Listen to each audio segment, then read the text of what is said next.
আসসালামু আলাইকুম রহমতুল্লাহ।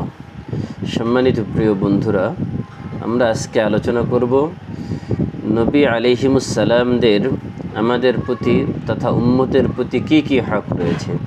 মহান আল্লাহ পাক রব্বুল আলামিনের জাত ও সত্তা ও গুণাবলী এবং তার পছন্দ ও অপছন্দ সকল বিষয়গুলোর পরিচয় আমরা নবীগণের মাধ্যমে জানতে পারি। তাদের নিকট থেকেই আমরা ওহীর মাধ্যমে জানি যে নবীর আমাদেরকে জানিয়েছেন কোন জিনিস আল্লাহ তাআলা পছন্দ করেন, কোনটা আল্লাহ তাআলা অপছন্দ করেন, কোনটা আল্লাহ তাআলার আমাদের জন্য সন্তুষ্টির কারণ, কোনটি অসন্তুষ্টির কারণ। যেহেতু সকল কাজ আমরা নবীদের মাধ্যমে জানতে পারি, সেহেতু আমাদেরকে নবীদের কি কি হক রয়েছে উম্মতের প্রতি, উম্মতের কি কি হক, এগুলো আমাদের জানা দরকার।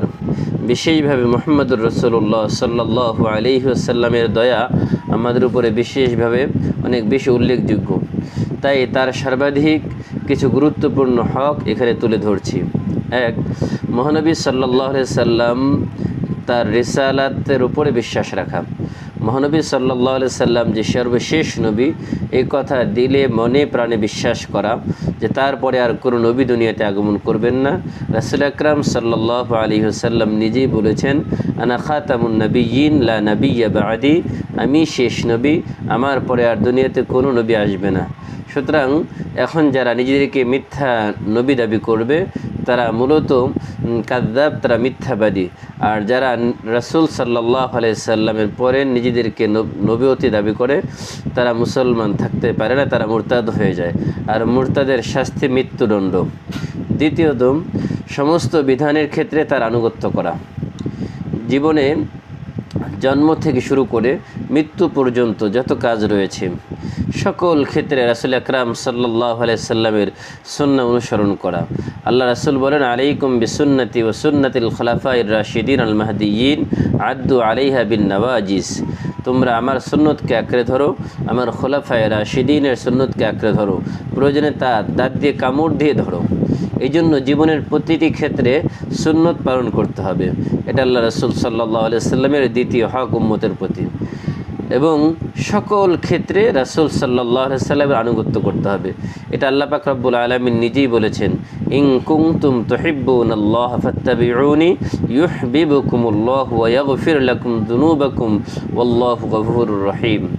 নবী আপনি বলুন, ইন কুনতুম তুহিব্বুনাল্লাহ, যদি তোমরা আল্লাহকে ভালোবাসো, এই কথা বলো, ফাত্তাবিউনি, তাহলে আমি নবীর অনুসরণ করো জীবনের প্রতিটি ক্ষেত্রে, ইউহিব্বুকুমুল্লাহ, তাহলে আল্লাহ তাআলা তোমাদেরকে ভালোবাসবেন, ওয়া ইয়াগফির লাকুম, তোমাদেরকে মাফ করে দিবেন, আল্লাহু গফুরুর রহিম, আল্লাহ তাআলা অতি দয়াশীল এবং ক্ষমাশীল।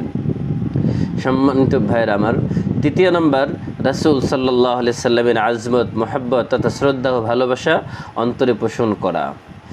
কারণ রাসূল সাল্লাল্লাহু আলাইহি সাল্লাম হাদিস শরীফের মধ্যে ইরশাদ করেন, লা ইউমিনু আহাদুকুম হাত্তা আকুনা হাব্বা ইলাইহি মিন ওয়ালিদিহি ওয়া ওয়ালাদিহি ওয়ান নাসি আজমাইন। তোমাদের কেউ ততক্ষণ পর্যন্ত পরিপূর্ণ ঈমানদার হবে না যতক্ষণ না আমি নবী তার কাছে, তার সন্তান, তার পিতামাতা, তার বাবা, তার মা, তার স্ত্রী তথা সকলের থেকে বেশি মহাব্বতের না হব। যতক্ষণ পর্যন্ত সে আমাকে বেশি ভালো না বাসবে ততক্ষণ পর্যন্ত সে পরিপূর্ণ ঈমানদার হতে পারবে না।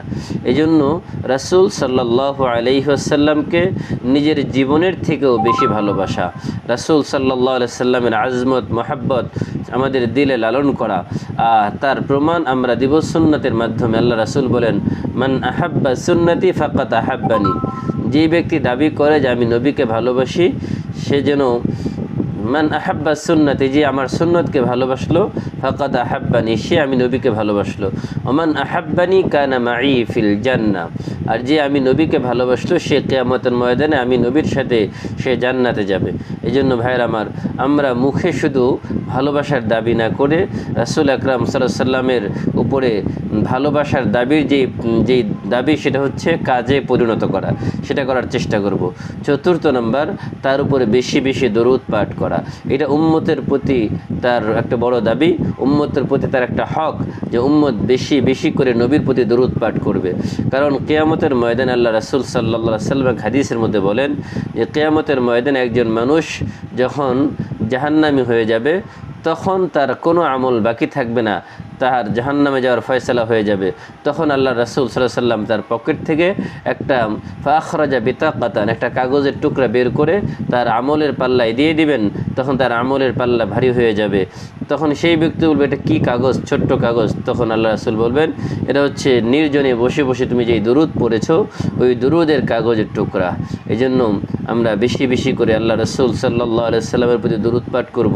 আল্লাহ পাক রব্বুল আলামিন আমাদের সকলকেই রাসূলের এই হকগুলো আদায় করার তৌফিক দান করুন। ওমা আলাইনা ইল্লাল বালাগ। আসসালামু আলাইকুম ওয়া রাহমাতুল্লাহ।